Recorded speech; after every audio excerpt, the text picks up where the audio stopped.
let's start with the introduction of planning. So, what is planning?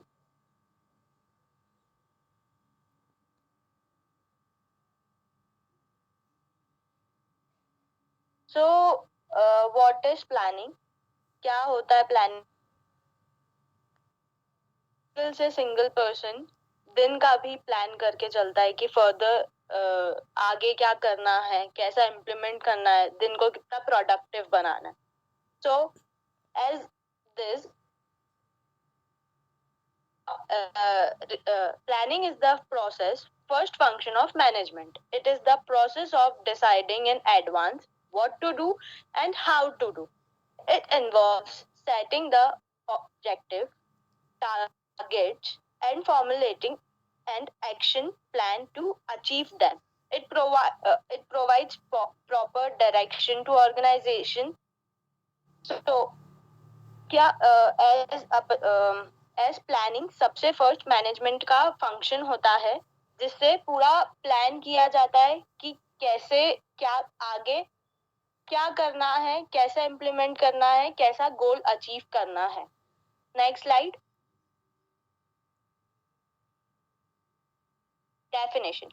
Planning is the fundamental management function, as we all know, which involves deciding beforehand what is to be done, when it is to be done, how it is to be done, and who is going to be done it. It is an intellectual process which lies down an organization's objective and develops various courses of action by which the organization can achieve those objectives. It it chalks down exactly how to attain a specific goal. Planning simply क्या planning में यही सारी कि in future organisation को कैसे अपना goal achieve करना है फर्दर छोटे छोटे प्लान्स को इम्प्लीमेंट करके. Now I would like to invite to take us further with this presentation. Thank you.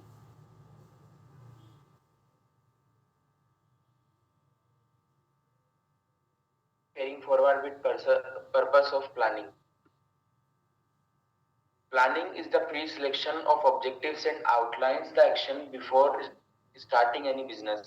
Planning is decision making in advance. The primary purpose of planning is to create universal buy-in and understanding of the objectives and to put operational process in place to guide the organization towards their achievement. Planning is required because future is uncertain. Planning enables the management to look into the future and discover suitable alternative course of action. Planning helps the management to have a clear-cut idea about the future and to frame a suitable program for action. Facilities accomplishment of objectives, ensure economy in operation, precedes control, provides for future contingency, all pervasive functions. These all are the purpose of planning. Now I will explain.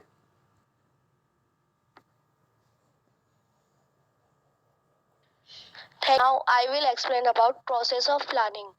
First, setting objectives. This is the primary step in the process of planning, which specifies the objective of an organization. That is, what an organization wants to achieve. Second, developing planning premises. Planning is essential focused on the future, and there are certain events which are expected to affect the policy formation. Third is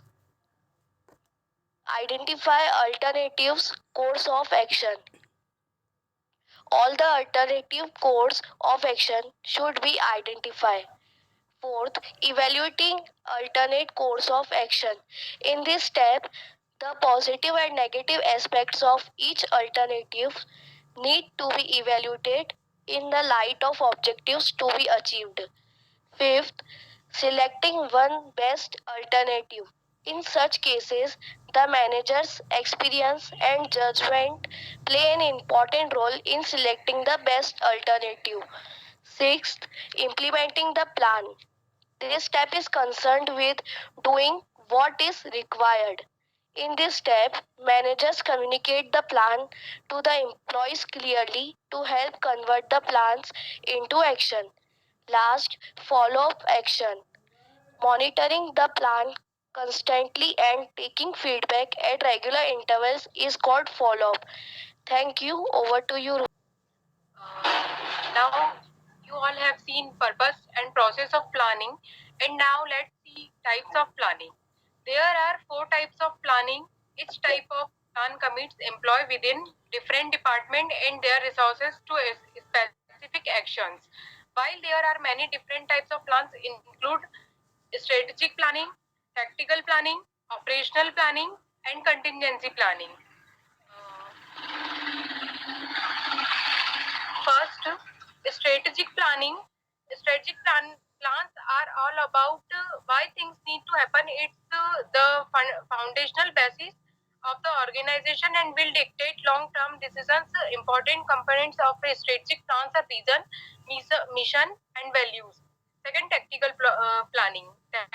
Tactical planning supports strategic planning. It includes tactics that the organization plans to use to achieve what is outlined in the strategic plans.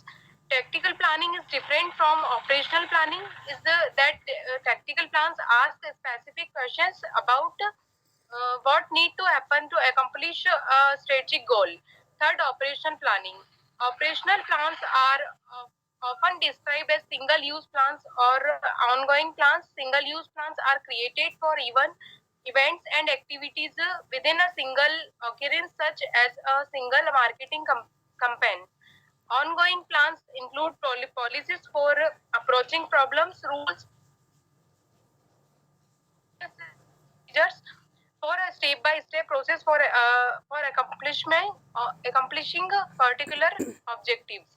Last, contingency planning. Contingency planning can be helpful in circumstances that call for a change. Although managers should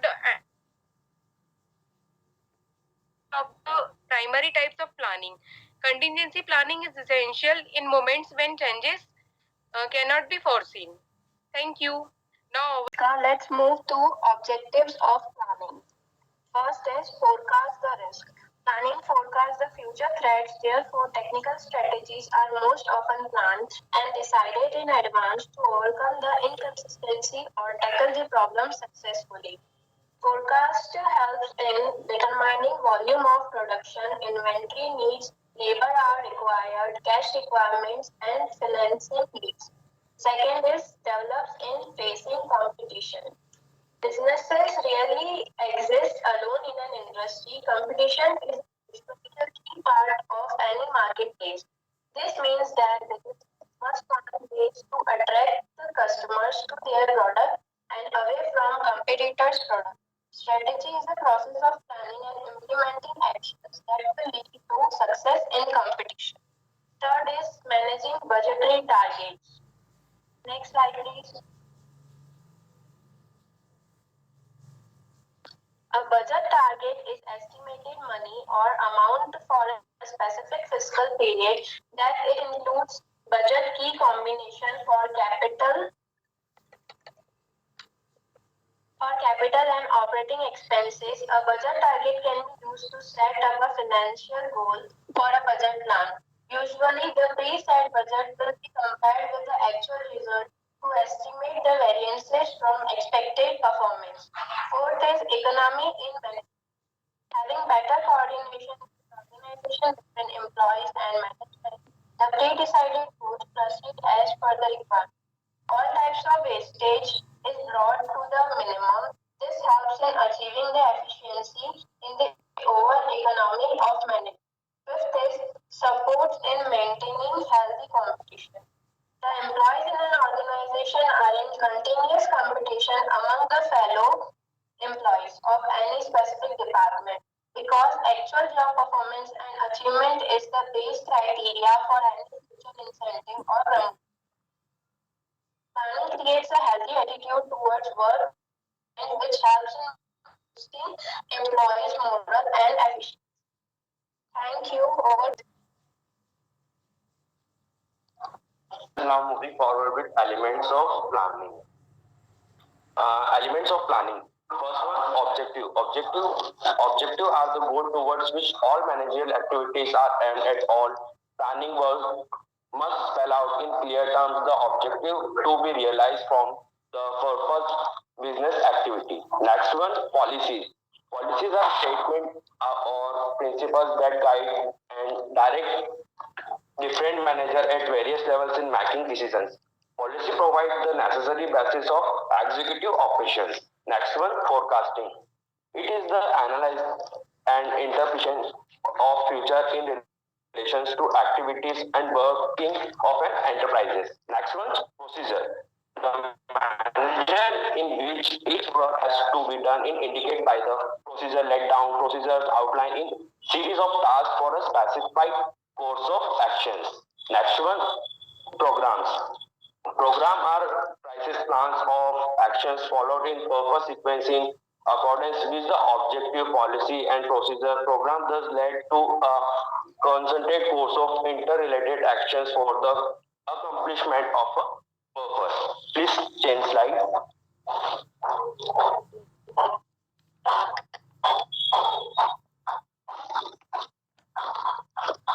Ruchika.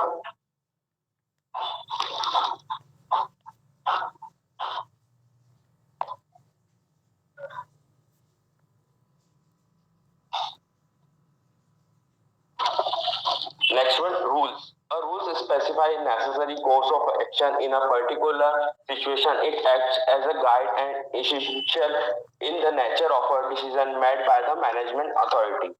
Next one, budget. Budget means is an estimate of main money, material, and equipment in numerical terms required of implementation of plan and program. Thus, planning and budgeting are interlinked.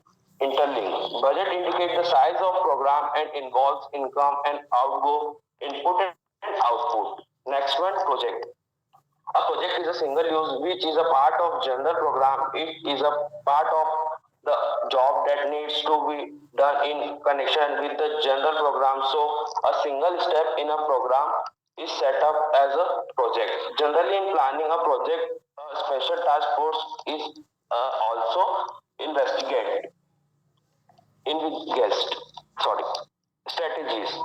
Strategies are devices formulated and adopted from the competitive standpoint as well from the point of view of the employer, customers, suppliers, and government. Now, further part. Moving forward with the question, do we have pros and cons for planning? So the answer here is a big yes. Every coin has two sides, so does the planning. Every planning has its pros and cons. So does an ideal planning exist or not? Let us understand this with advantages and limitations of planning. Let us move forward with the advantages of planning. First point here is facing future with greater strength and confidence. Okay, let's assume we are already a manager in an organization and we had a plan of action which we had selected as the best one. Even if it fails, we had an alternative and so on.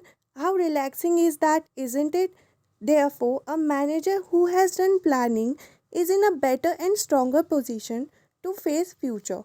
Now, the second point here is helps to focus attention on objectives. Many a times, due to work pressure or tension, one might forget the very objective for which one is working.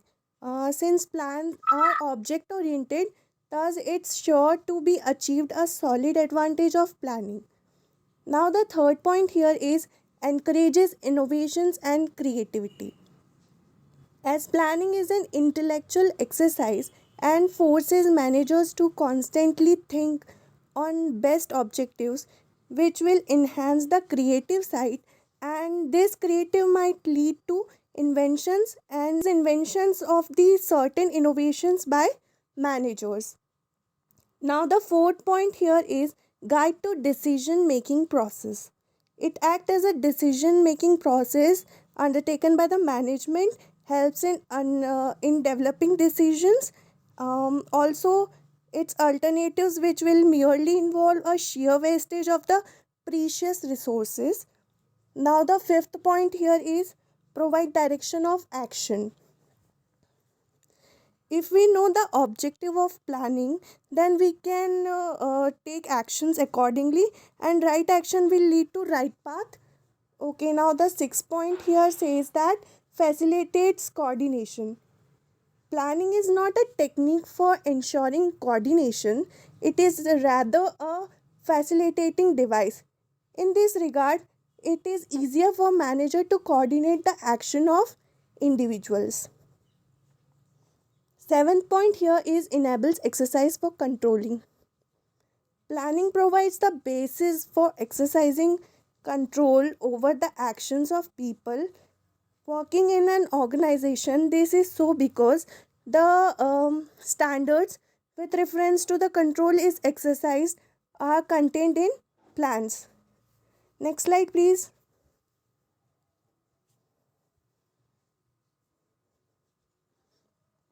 Now, limitations of planning. The first point here is limitation of forecasting. This limitation of forecasting is considered as the fundamental or basic limitation, as nothing can be guessed with accuracy of predicting. No one knows what is going to happen next. So does in an organization. So it is very difficult to prepare ourselves for something which is unpredictable. So this is the biggest challenge in planning. Now, second point is time consuming process. It is a time taking process, needs time to think, to evaluate, to analyze, to decide, to execute. So it needs time. Now, the third point is unsuitability in emergency situations. Planning is not suitable in emergency situations as occasioned by wars, civils, disturbance, or any unusual economic or social disorders. So, yeah, moving forward on fourth point, organizational inflexibility. The rigid rule, policies, or procedures of the organization might come in the way of successful implementations of some progressive plans. Fifth point here is resistance to change. Most of the persons generally don't like any change. Their passive outlook to any new idea become a limitation to planning. Now, sixth point is egoistic planning. It is observed that in an organization, a tendency on the part of the bosses to undertake planning of a type which would just add to their prestige or status in an organization without any substantial manner contributing to organizational goal. So it is more like self-centered goals. So yeah, it is a limitation. Now, seventh point is unreliable and inadequate background information. Plans are as sound as and as fruitful as the data on which it is based. Sometimes the data collected for the plans might not be very reliable or plan formulation. So this is all from our side. Thank you for being a nice audience. Have a good day. Thank you all.